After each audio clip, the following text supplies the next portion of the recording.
tushunmaydigan sizni gapingizni inobatga olmaydigan, faqat sizni gapiryapsiz, lekin o'zini gapirish kerak bo'lgan haqida o'ylab turadigan odamlarda emotsionalniy vampirizm deyiladi. Bu qayoqdan paydo bo'ladi?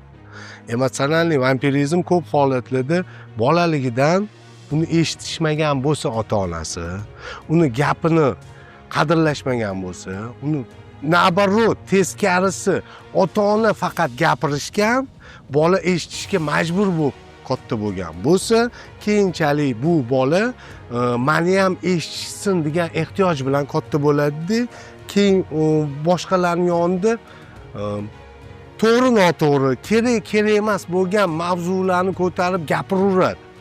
Og'zi tinmaydi. Siz gapirayotgan joyingizda gapingizni bo'lib tashlaydi. Emotsionalniy vampirizm asosiy og'riqli joyi gapirib turgan joyingizda gapingizni kesib tashlab o'zinikini tiqib ketish. Ana o'sha paytda sizda juda qattiq energiya yo'qotish paydo bo'ladi. Berayotgandek his qilasiz o'zingiz. Chunki gapingiz chala qolib ketadi-da. Chala qolib ketadi, yarim gapingiz sizni tushunmayapti, eshitmayapti. U faqat o'zini gaplari bilan ovora miyasida.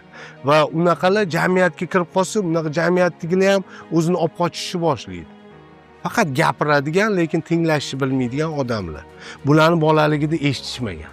Shundan kelib chiqadi ko'p holatlar.